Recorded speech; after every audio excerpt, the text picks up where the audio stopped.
যাইবেন? ভালো কথা মনে করেছো, যেতে তো আমাকে হবে। আমাকে দোকানে যেতে হবে। তাৎখানি চাল, মসুরির ডাল, ডিম ভরা কই। আমি আসলে ছড়াটা মুখস্থ করেছিলাম কেন জানো? ওই যে ভাবি আমাকে ডাল কিনতে বলেছে, আমি যাচ্ছি। ওকে, তাৎখানা চাল, মসুরির ডাল, চিনি পাতা দই, পেট ভরা কই।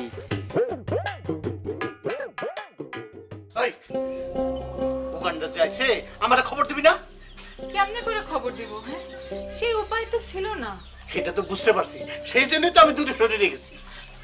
দাদা, দাদা আমারে বাঁচাও দাদা। উগান্ডার মতি গতি আমার একদম ভালো লাগতেছে না। দিবা চলে যাওয়ার পর থেকে উগান্ডা তো আমার উপর অত্যাচার শুরু করছে। তার জন্য তুই দায়ী।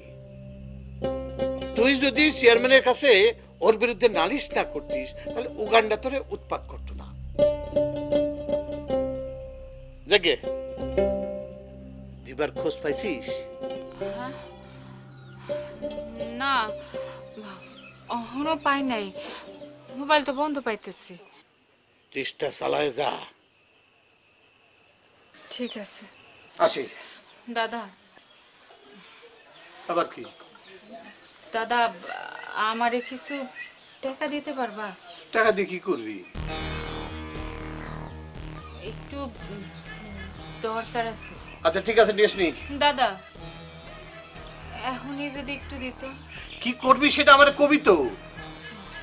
ওই যে কইলাম তো, মানে একটু দরকার আছে। আচ্ছা ঠিক আছে, দিতাছি।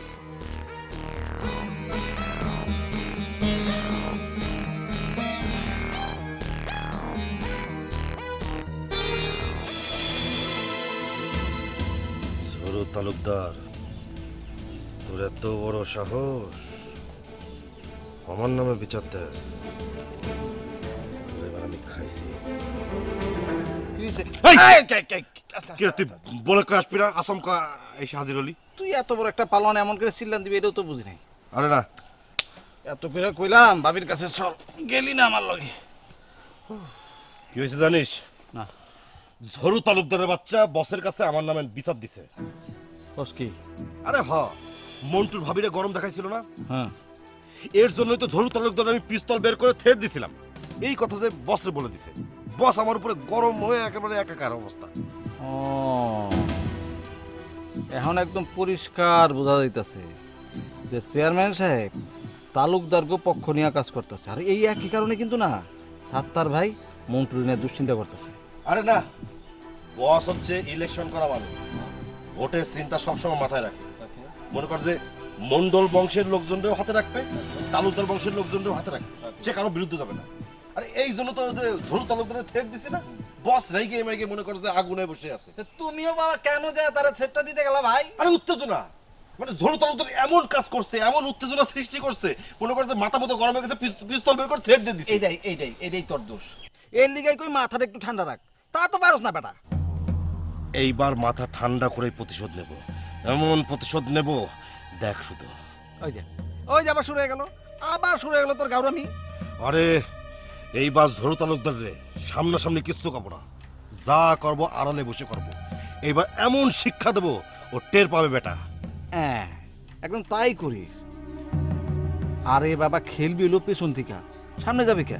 বুদ্ধিমান মানুষরা সবসময় পেছন থেকে, মানে আড়াল থেকে খেলে। কিন্তু আসুন ওই মাথা থেকে দীপালির বুটটা একটু ছাড়াই ফেল। আরে বাবারে, শুধু শুধু ম্যামেন ছিল জবরদস্তি করতে যাবি কেন? দরকার হলে কারোর সাথে প্রেম কর, তারপরে। আর কি করছিস তুই? কি গাধা নাকি? আমার সাথে কে প্রেম করবে? আমার সাথে তো প্রেম করতে মানুষ ভয় পায়। বাবারে, ভয় পায় কেন? মেয়েরা কেন ভয় পায়? কারণ তুই তাফালিং করস। এই আলগা তাফালিং দেখে কোনো মেয়ে ধর তোরে পছন্দও করে, কিন্তু সামনে আইব না ডরে। কারণ মেয়েরা কার সাথে প্রেম করে? যার কাছে সে নিরাপদ মনে করে। তোরা তো মেয়েরা নিরাপদই মনে করে না রে বেটা। এই কথায় পিস্তল ভাই একটু কমাতো। এই তাফালিংটা করো, একটু কমে দে, তাইলেই দিবি তোর প্রেমটা হয়ে গেছে। বাবার তুই দেখতে কিন্তু খারাপ না, তোর চেহারা কার মতো জানো? ওই যে একটা নায়ক আছে না, ওই যে সাকিব খান না, ওই যে এর নাম কি জানি, অবিদ জাহান, ওর মতো। বাবা তোর নাম হইলো উগান্ডা, তোর চেহারা ওর কথা কালা, তা কিন্তু হয়নি। মাশাআল্লাহ, দেখতে কিন্তু তুই খুবই সুন্দর। না মানে হয়েছে কি, শোন না, আমার না মেয়েদের সাথে ওই লুতু পুতু করে কথা কইতে না ভালো লাগে না, কথা কেমন ঠাস ঠাস করে। তাইলে বাবা প্রেমের চিন্তা বাদ দিয়া ডাইরেক্ট বিয়া করে ফেলাও, যাও। আরে না না, শোন না দোস্ত, মানে প্রেম করে বিয়ে করবো এটাই আমার শখ। আচ্ছা ঠিক আছে, তুই কার সাথে